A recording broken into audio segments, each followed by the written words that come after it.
নমস্কার বন্ধুরা, welcome to my channel, যেখানে ভূতের ভয় নিয়ে চলে এসেছি তোমাদের জন্য আর একটা নতুন রিয়েল হরর স্টোরি। তোমাদের স্টোরিগুলো পছন্দ হয়ে থাকলে অবশ্যই আমাদের চ্যানেলটা সাবস্ক্রাইব করো, পাশে থাকা বেল আইকনটি বাজিয়ে দিও আমাদের ভিডিও নোটিফিকেশন সবার আগে পাওয়ার জন্য। আর অবশ্যই করে আমাদের চ্যানেলটা লাইক করো, কমেন্ট করে জানিও তোমাদের স্টোরিগুলো কেমন লাগছে। তোমাদের ভালো লাগলে নিজের বন্ধুদের মাঝখানে অনেক অনেক করে শেয়ার করো। তোমাদের সাথেও যদি কোনো রিয়েল হরর এক্সপিরিয়েন্স হয়ে থাকে সেটা আমাদের সাথে শেয়ার করতে পারো।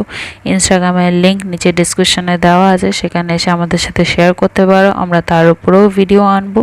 আর প্লিজ বন্ধুরা, ইনস্টাগ্রামের পেজটা প্লিজ ফলো করে নিও। তাহলে চলো আজকের গল্প শুরু করা যাক। যোধপুর শহরে ঘোরার সময় রাজেশ আর প্রিয়া রাস্তার মোড়ে কাঠের পুতুলের দোকান দেখতে পায়, যেখানে এক বয়স্ক লোক রাজস্থানী পোশাক পরে বসেছিল। এই কাঠের পুতুলের মধ্যে এক অদ্ভুত রকমের আকর্ষণ ছিল। রাজেশ আর প্রিয়া সেই পুতুলগুলো ভালোভাবে মন দিয়ে দেখছিল। রাজেশ, এদের মুখ আলাদা আলাদা মানুষের মতো লাগছে, এটাই তো আসল কালাকারের আকৃতি বলে। প্রিয়া, কাঠের পুতুলের মুখে আকৃতি পুরোপুরি মানুষের মতো দেখতে, কিন্তু কারোর চেহারা একের চেয়ে আলাদা। পুরো ড্রয়িং রুমের জন্য নিয়ে নেব, ভালো লাগবে। দাদু, এই কাঠের পুতুলগুলো কত দাম? এই কথা শুনে বুড়ো দাদু প্রিয়ার দিকে তাকালো। দাদু চোখের জায়গায় কালো গর্ত ছিল, যার মধ্যে দিয়ে ছোট ছোট পোকা ঘুরছিল। কথা বলার জন্য মুখ খুলতে সাপের মতো জিভ বের করতে লাগলো। সেটা প্রিয়া দেখে ভয় পেয়ে রাজেশের হাত চেপে ধরে। বয়স্ক দাদু বলে, আমার পুতুল বিক্রি করার জন্য না। তাহলে দোকানে সাজিয়ে রেখেছ কেন? আবার দাদুটা বলল, তাড়াতাড়ি তো মরে যাব, নিচে বাচ্চাদের গোদ দিতে বসে আছি। এদেরকে নিয়ে বাচ্চাদের মতো রাখার দিব্যি খাবে? তাদের আমার একটা বাচ্চা দিয়ে দেবো, বিনামূল্যে, বিনা টাকায়, ফ্রিতে। এই কথা শুনে প্রিয়া দিব্যি খেয়ে নেয়। এই কাঠের পুতুলের খেলনা নিজের বাচ্চাদের মতনই রাখবো, তাহলে দাও ফ্রির পুতুল। তা বলতেই বুড়ো দাদুটা একটা কাঠের পুতুল দিয়ে দেয়। তারা দুজনেই পুতুল নিয়ে এমনিভাবে তাড়াতাড়ি চলে যায়, যেন তাদের মনে ভয় ছিল, যেন ফ্রি দেওয়ার পুতুলটার টাকা না চেয়ে বসে। কিন্তু বয়স্ক দাদুটার মুখে এক অদ্ভুত রকমের হাসি ছিল। আর দোকানে থাকা বাকি পুতুলগুলো চোখ খোলে। তাদের চোখ আসল মানুষদের মতো ছিল, আর কিছু পুতুলও নাচছিল, যেন তাদেরকে কেউ দড়ি দিয়ে নাচাচ্ছিল। হায়দ্রাবাদ পৌঁছে রাজেশ আর প্রিয়া নিজেদের ঘরে ড্রয়িং রুমে সাজিয়ে রেখে দেয় আর নিজের জীবনে ব্যস্ত হয়ে যায়।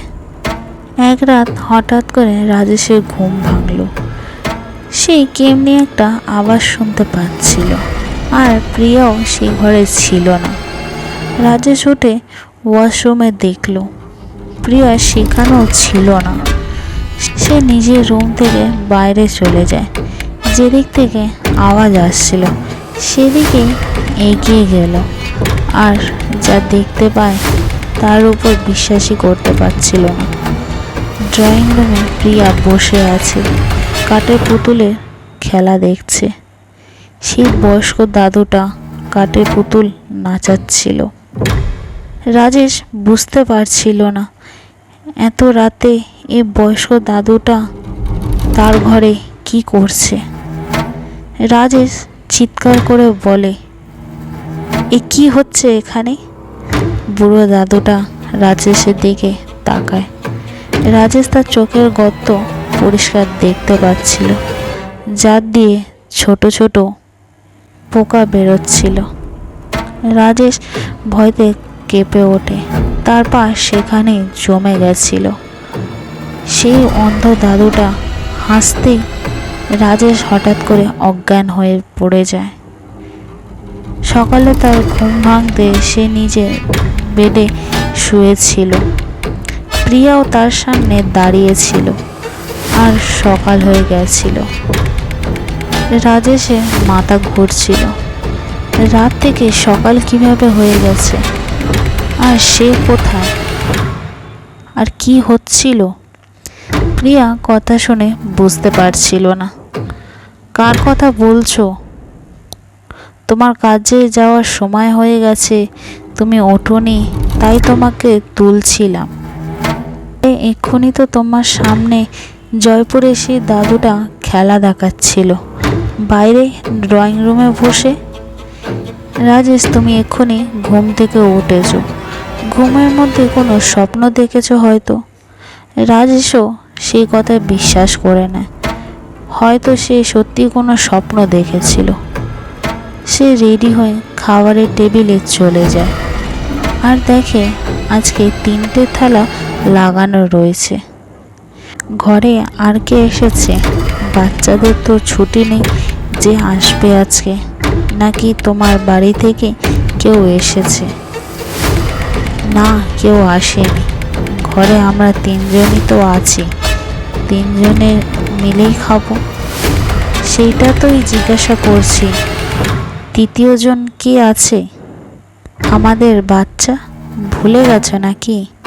আমরা জয়পুরে দিব্যি খেয়েছিলাম, নিজে বাচ্চার মতো খেয়াল রাখবো। রাজেশ অবাক হয়ে যায়। প্রিয়া চেয়ারের ওপর কাঠের পুতুলকে বসিয়ে দেয় আর বাচ্চাদের মতো নিজের হাত দিয়ে খাওয়াতে লাগলো। আর সেই কাঠের পুতুলও বাচ্চাদের মতো খাচ্ছিল। এটা কিভাবে হতে পারে? কাঠের পুতুল আমাদের খাবার কিভাবে খেতে পারে? পুতুলটা চোখ খোলে, তার চোখ পুরো মানুষের মতো ছিল। পুতুলটা একভাবে রাজেশের দিকে তাকিয়েছিল।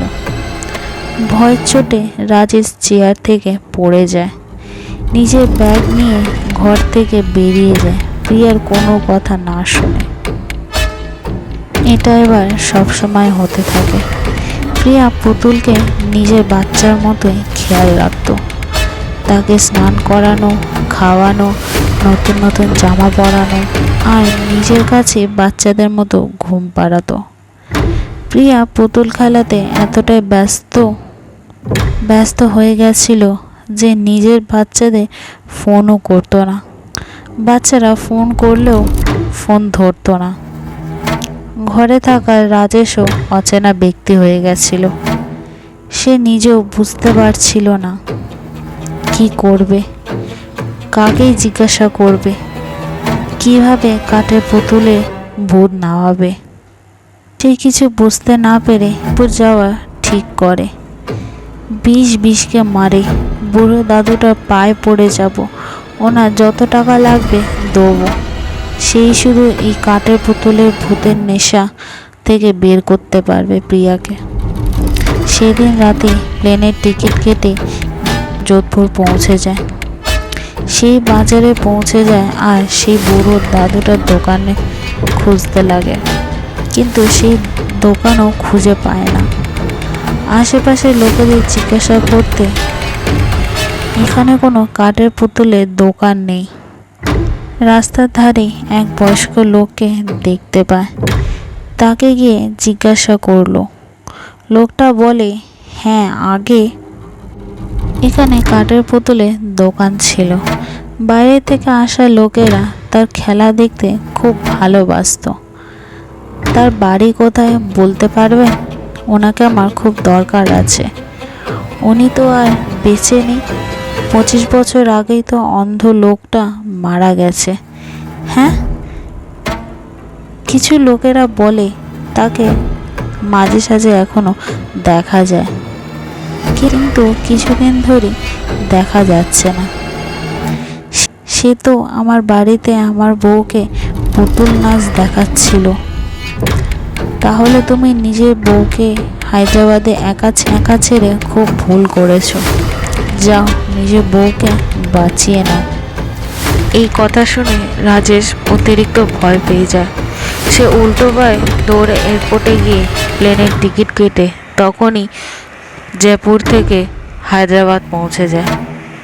হায়দ্রাবাদ পৌঁছে রাজেশ তাড়াতাড়ি করে নিজের ঘরে গিয়ে দেখতে সে একটুখানি শান্তি পায়। তার বউ প্রিয়া সোফায় বসেছিল আর কাঠের পুতুলটাকে নিয়ে খেলছিল। রাজেশ প্রিয়াকে গিয়ে জিজ্ঞাসা করে, সে কোথায় যে তোমাকে কাঠপুতুলের খেলা দেখাচ্ছিল? প্রিয়া হয়রানি হয়ে জিজ্ঞাসা করে, কার কথা বলছো? এখানে কেউ নেই।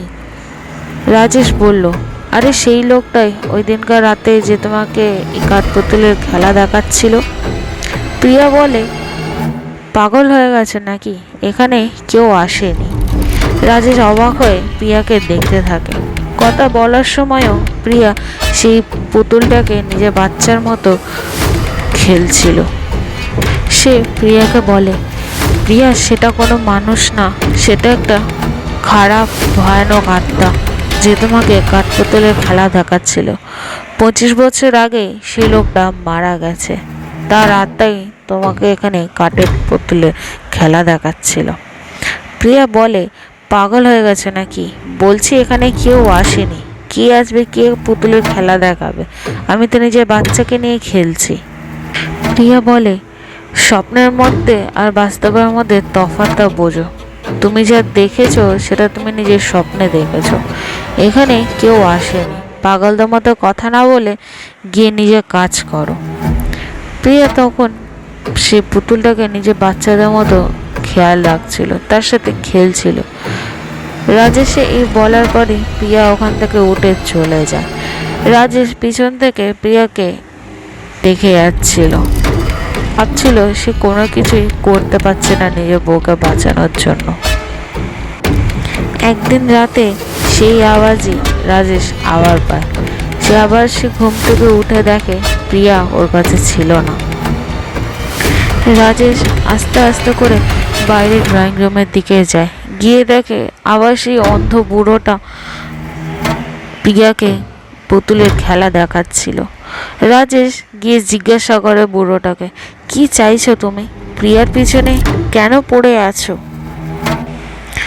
বুড়ো লোকটা রাজেশের দিকে তাকায়। রাজেশ তখনও তার চোখে গত স্পষ্ট দেখতে পাচ্ছিল, যার মধ্যে দিয়ে পোকা বাইছিল। বুড়ো লোকটা বলে, আজকে রাতে আমার শেষ খেলা, এরপর আমার বাচ্চা বেঁচে যাবে। বুড়ো লোকটা নিজের পকেট থেকে একটা সাদা দড়ি বের করে প্রিয়ার দিকে ফেলে। প্রিয়ার গায়ে সেই দড়িটা এমনভাবে জুড়ে গেছিল যেন কাঠের পুতুলকে যেমনিভাবে জোড়া হয়। তারপরে বুড়ো লোকটা যেরকমভাবে দড়ি নাচাচ্ছিল, প্রিয়া পুরোপুরি কাঠের পুতুলের মতো নাচছিল।